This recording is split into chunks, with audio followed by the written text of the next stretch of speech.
You're like, oh shit, Tony's here. Well, luckily it's a welterweight, Tony Ferguson. So I guess how much better is fight week this week, not worrying about a weight cut? It's good, man. I had a slushie this week, which is pretty cool, and I had a soda going into an elevator, and whoever has that picture, the fighter, send me that shit because it was funny as heck. They were looking at me like, you're crazy. 170's home. I love it. So is this going to be the future moving forward, do you think? This is where I hang my hat. I'm 14-2 with mostly knockouts at 170. So, like I said, it's where I hang my hat, and 155's home too, so I'm here to collect. Nice. Last fight, obviously, man, everything was going great until it wasn't. I'm just curious, I mean, knowing the effort that you put in and how good you looked, how difficult of a result was that for you to kind of accept? Not really. I don't remember being on the stool. I remember him getting his hand raised, talking to Chuck. I remember walking out towards the ambulance, and I was like, oh, shit, yeah, you lost. Ah, fuck. Went back to the drawing board. For 2 months, I started lifting heavy, real heavy, because I knew what I was going to do subconsciously. So I was like, okay, cool. Talked to the brass. We said it was cool for 170 or 155 pounds, whatever I want to do, shot call. And they had an opportunity for me, so I took it. You know, went to Jackson Wing for this camp. I went for Black House a couple times, but most of the time, all I did was I took these opportunities how I needed to. I stepped in a cage for the practice room for the first time in about 5 to 6 years. I mean, it's been a while since I practiced in a cage, guys. I've always been on a mat, and it's been the first time I sparred since 5 or 6 years as well. So it's a little bit more interesting. I've been doing this by the, you know what I mean? It's kind of like, you know, by the sweaty balls, I guess you would say, and just going in there and doing the shit. But it's different now. I put deodorant on. We're cool now. You know what I mean? We're cleaning it up, and we're going in there, and we're gonna have some fun, man. You guys are gonna see old school T. I'm not talking myself in the third person either.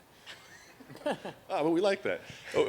What is the plan moving forward for your training? Like you said, you got some different looks and stuff. I mean, do you think that's kind of the idea is to just move around, or is it to set up a home base somewhere? What is the plan? No, man, I went fishing.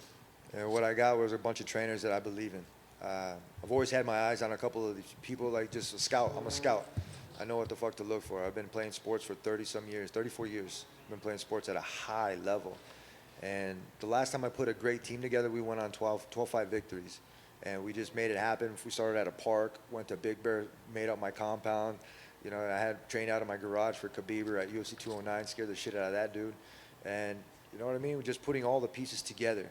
And this is like not a final piece, but what this is like that part of the puzzle that you just keep, you know, the frame is done. Oh, cool. Now I can work on the inside. I can do all this stuff. And I got some really good people that are helping me open my eyes with some things that I cannot see, which is the trust. And it helps to be able to be in an octagon, get some sparring in, and get the great training that I really need. Li Jingliang as an opponent, break him down. What do you see? What kind of challenges does he present for you? Li likes to scrap, man. He likes to go in there. Obviously, he knows I like to scrap. We're gonna go in there. We're gonna impress a lot of people, toe to toe, balls to the walls, and we're gonna go in and make some fireworks for you fuckers.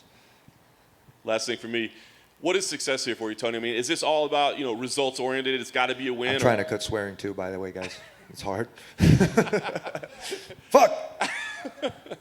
But what is success for you? I mean, can you go in there and, like you said, know that you have a great performance, know that you have a great fight, come up short and still feel good about it? Or is this like, no, we got to walk away with the win this time? Oh, yeah, you asked something about Chandler, I forget. Going into the Chandler fight, cool little secret. I was looking for an outside sweep single. I was looking to bait him. I didn't even throw a punch. I was like, I'm going to take this fucker down and just finish the fight. And this, it didn't really work, man. I was looking and I was paying attention to the wrong leg. I didn't pay attention and obviously got booted. In the first round, though, we were picking him apart. The idea was to check all of his kicks, and I did. You asked that son of a bitch if his legs hurt after the Gaethje fight and after my fight. Yeah, it's a little bit different. The only part of his foot that didn't hurt was the bottom of it, and he got a couple of those eating in the first round. So I guarantee you in the corner, he went back, and he's like, fuck. Because he even said he doesn't throw that kick, right? So in wrestling, that's called mirroring. And he did it. I got caught with it, and shit happens, dude. You know what I mean? Props to him. And I use this analogy that I've been helping people up from where their level has been. When I first took the fight with Gaethje, preparing for a grappler for half a year, taking a striker fight, it's kind of like the same thing with the Landon Venata fight. I'm like, what the fuck? Oh, here we go. I guess there was only a striker. You know, and shit happens with the UFC. They like to make the matchmaking. They like to switch things up. But essentially what it is on the fighter to always be ready. And that's how I am. They can trust in that, and they can trust me to bring back sports in the pandemic.